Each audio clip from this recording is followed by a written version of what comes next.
क्या मैं तुम्हें एक छोटी कहानी बता सकता हूं? यह सच्ची घटना है जो मेरे साथ हुई जब मैं जवान था। हाँ, मैं देख सकता हूं बहुत सारे जवानों को यहां बैठे हुए। मैं एक जवान प्रचारक था, यंग प्रीचर। मुझे बुलाया गया चर्च में प्रचार करने के लिए। फ्राइडे, सैटरडे और संडे को मैं वहां पर था। उस शाम मैंने करीब 200 लोगों को प्रचार सुनाया। मैं बहुत हैरान था। जितने भी लोग उस मीटिंग में आए हुए थे वे सब बुजुर्ग थे। मैं बुजुर्गों के खिलाफ नहीं हूं, मैं खुद भी तो बुजुर्ग हूं, लेकिन उस वक्त मैं जवान था। मैंने देखा सिर्फ सफेद बालों वालों को। मैं अपने दोस्त हैरोल्ड की तरफ मुड़ा और उससे कहा, हैरोल्ड, जवान लोग कहां हैं इस शहर के? और मीटिंग के अंत में उन्होंने कहा कि मुझे खुशी हुई कि आपने इस बात को नोटिस किया, जवान यहां नहीं थे। उसने कहा, आओ मेरी कार में बैठो, तुम जानना चाहते हो कि जवान लोग कहां पर हैं? मैंने कहा, यस, मैं जानना चाहता हूं। उसने कहा, तो आओ मेरी कार में बैठो, मैं तुम्हें दिखाऊंगा। मैं उसकी कार में बैठा। हम शहर से होते हुए निकले, इंडस्ट्रियल एरिया से होकर गुजरे। फिर उसने कार को रोक दिया। मैंने बाहर खिड़की से निकलकर देखा, एक बहुत बड़ी बिल्डिंग थी और बड़ी चमकदार लाइटें उस बिल्डिंग से जगमगा रही थी और हर तरफ शोर था, डिस्को डिस्को डिस्को डिस्को। और फिर मुझे सुनाई दिया म्यूजिक। वाह, ये म्यूजिक भयानक था। मेरे दोस्त ने कहा, आ जाओ बाहर, मैं तुम्हें दिखाऊंगा कि जवान कहां पर हैं। मैंने कहा, नहीं, मैं डिस्को में कभी नहीं जाऊंगा, मैं अंदर बिल्कुल भी नहीं जाऊंगा, मैंने यहीं से बहुत कुछ देख लिया है। उसने कहा, तुम चाहते हो या नहीं चाहते हो ये जानना कि जवान लोग कहां पर हैं? मैंने कहा, मैं जवानों को देखना चाहता हूं। मैं अपनी कार से बाहर निकला, उस बिल्डिंग के अंदर गया। हर तरफ जवान ही जवान। तभी पवित्र आत्मा ने मेरे साथ बात करी और मुझसे कहा कि रेनहॉर्ड, ये जो डांस हॉल है इसके दरवाजे को खोल दो और अंदर झांको। मैंने डांस हॉल के दरवाजे को खोला और मैंने देखा जवान चारों तरफ पागलों की तरह नाच रहे थे। म्यूजिक इतना तेज था, इसने मेरे पूरे सिस्टम को हिला दिया, मेरे पेट तक चला गया। और मैंने कहा, ये क्या है? मैंने दोबारा फिर से इसे झांक कर देखा और उसी वक्त मुझे कुछ दिखाई दिया। मैंने दोनों को देखा, लड़कों को, लड़कियों को, जवान लोग, यंग पीपल, और ये सब लोग नाच रहे थे।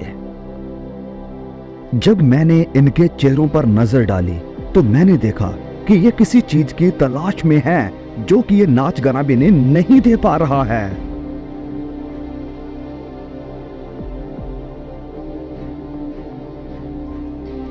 मैं पीछे हटा, मैंने दरवाजा बंद कर दिया। मैंने कहा, हैरोल्ड, क्या तुम इस डिस्को के मालिक को जानते हो? उसने कहा, यस, मैं जानता हूं। मैंने कहा, मुझे उसके पास ले चलो। उसने कहा, क्या? तुम उससे क्या चाहते हो? मैंने कहा, मैं उनसे चाहता हूं कि वो मुझे अलाउ करें कि मैं प्रचार कर सकूं, सिर्फ 5 मिनट के लिए, 5 मिनट के लिए इन जवानों के साथ, सिर्फ 5 मिनट। उसने कहा, रेनहार्ड, तुम पागल हो गए हो। मैंने कहा, क्या? मुझे तुम यहां लेकर आए हो? मालिक कहां है इसका? वो मुझे मालिक के पास ले गया। जब हम इस ऑनर के पास गए, मैंने उससे कहा कि सर, मैं जर्मनी से चलकर आया हूं और मैं चाहता हूं कि सिर्फ 5 मिनट के लिए मैं इन जवानों से बात करना चाहता हूं, प्लीज। वो मेरी तरफ देखने लगा बड़ा हैरान होकर, क्योंकि मैं चर्च से आया था और बिल्कुल एक प्रचारक की तरह ही दिख रहा था। उसने मुझसे पूछा कि क्या तुम एक प्रचारक हो? मैंने कहा, हाँ, मैं हूं, मैं प्रचारक हूं। उसने कहा तो ठीक है, जाओ और अपने चर्च में जाकर प्रचार करो। मैंने कहा सुनिए सर, ये जो जवान लोग हैं ये चर्च में नहीं आते हैं, और यही कारण है कि ये प्रचारक यहां डिस्को में आया है।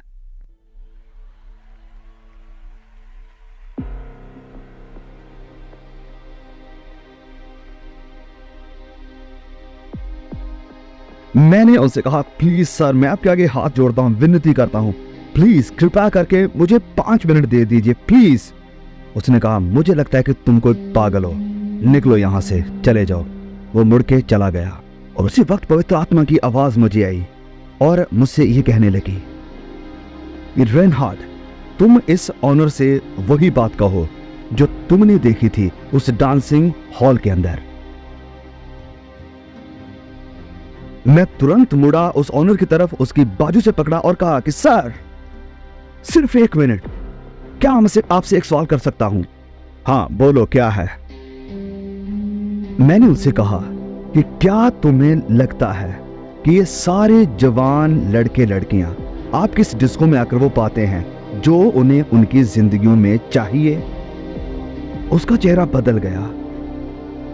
ये एक बहुत ही अजीब बात है जो तुमने कही है।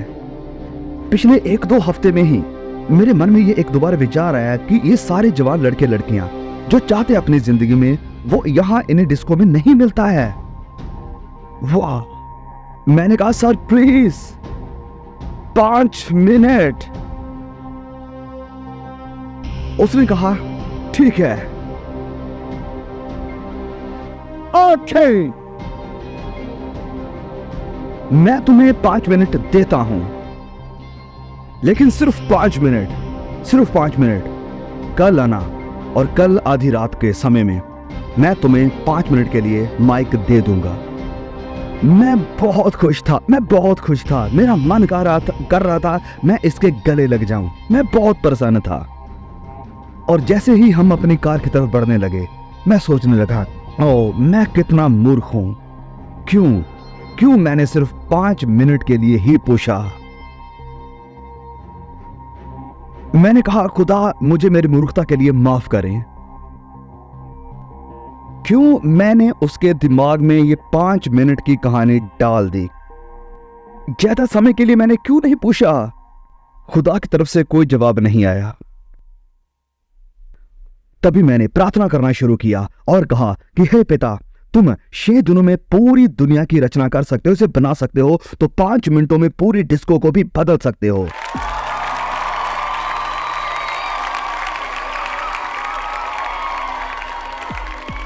तो अगले दिन मैं सबसे पहले चर्च में गया और वहां पर इन सफेद बालों वाले लोगों को मैंने प्रचार सुनाया। तो इन लोगों को जो मैंने प्रचार सुनाया, मुझे नहीं पता मैंने क्या इन्हें प्रचार सुनाया। ये मेरा सबसे बुरा एक्सपीरियंस था, क्योंकि मेरा मन, मेरा दिमाग उस डिस्को में ही लगा हुआ था। तो जैसे ही ये मीटिंग खत्म हुई, मैंने हैरोल्ड को अपने साथ लिया और उस कमरे में गया जहां पर मैं रुका हुआ था, वहां पर लोगों के साथ, और मैंने अपने कपड़े चेंज किए और मैंने कैजुअल कपड़े पहन लिए। और रात के 11:30 को हम उस डिस्को में पहुंच गए और इस बार ये डिस्को भरा पड़ा था पूरी तरह से। मुझे लगता है कि शायद ये 2 गुना थे। ये हॉल पूरा पैक था, लोग एक दूसरे के साथ चिपके हुए थे, इतना क्लोज थे, यानी बहुत ज्यादा टाइट। मैं वहां उस बार में बैठ गया, इंतजार कर रहा था कि कब 12 बजते हैं, आधी रात होती है। चिंता मत करो, मैंने वहां पर सिर्फ पिया था कोका कोला। और जैसे मैंने एक क्लॉक देखी, रात के 12 बज गए और तभी मैं उठा वहां से। मेरे पास सिर्फ 5 मिनट हैं। मैं उठा और प्लेटफॉर्म के ऊपर चढ़ गया और माइक को ले लिया डीजे के हाथों से और मैंने कहा बैठ जाओ, मैं जर्मनी से आया हूं और एक बहुत जरूरी टॉपिक के ऊपर मैं आपके साथ बात करना चाहता हूं। मैं इतना जल्दी बोल रहा हूं क्योंकि मेरे पास इतना टाइम नहीं है। तभी ये सभी लोग नीचे बैठ गए और मैं देखने लगा और मुझे एहसास हुआ कि इनके पास कोई और ऑप्शन नहीं है। और जैसे ही ये सब लोग नीचे बैठ गए तो मैंने प्रचार करना शुरू कर दिया। और तभी वाह, पवित्र आत्मा अंदर आ गया।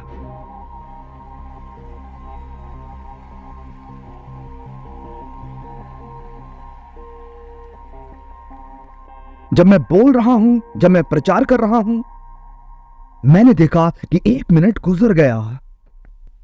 तभी अचानक मैंने सुना लोग रो रहे हैं। मैंने देखा लोग अपनी आंखों से आंसुओं को साफ कर रहे थे। रुमाल, टिश्यू पेपर हर जगह मैंने पड़े हुए देखे। और जब आप देखते हो आंसुओं को बहते हुए तो आप समझ जाते हो कि यह वक्त है लोगों को आगे बुलाने का।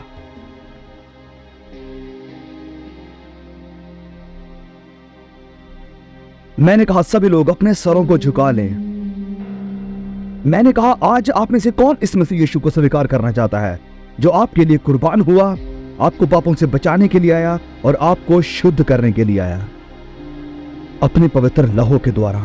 और मैं आपको बताना चाहता हूं कि सभी ने अपने हाथ ऊपर उठा दिए।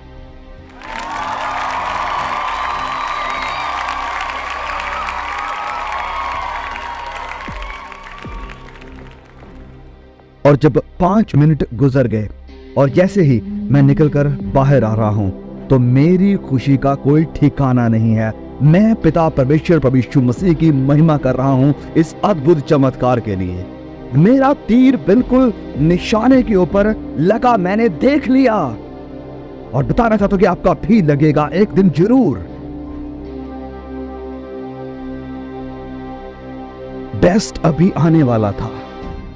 1 साल बाद मैं फिर से इस शहर में आता हूं और हैरोल्ड मेरा इंतजार कर रहा है एयरपोर्ट के ऊपर अपनी कार के साथ। वो कहता है रेनाल्ड मेरी कार में बैठो, तुम्हारे लिए एक सरप्राइज है मेरे पास। वो मुझे शहर के बीचों बीच लेकर जा रहा है। मैं देख रहा हूं और कह रहा हूं हाँ मैंने ये सब देखा है पहले भी। और तभी उसने एक जगह पर जाकर इस गाड़ी को खड़ा कर दिया, इसे रोक दिया और एक बड़ी बिल्डिंग में देखने लगा, वही बिल्डिंग जिसे मैंने पहले भी देखा था। और इस बार जब मैंने इस बिल्डिंग को देखा, मैं आपको बताना चाहता हूं, मैं पूरी तरह से हैरान था। अब इस बिल्डिंग से मुझे डिस्को डिस्को सुनाई नहीं दे रही थी। जब मैंने बिल्डिंग के ऊपर देखा तो मैंने एक क्रॉस को पाया।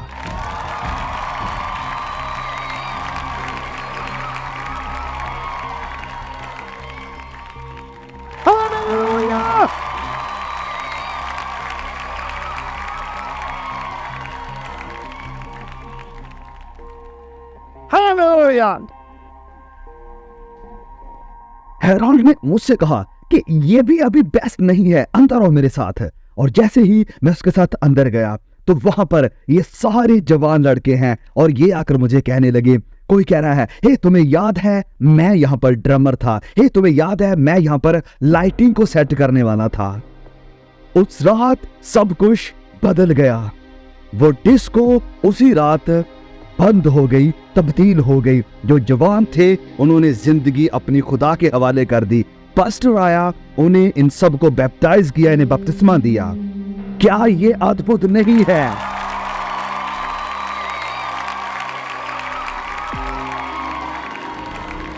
Hallelujah! Hallelujah!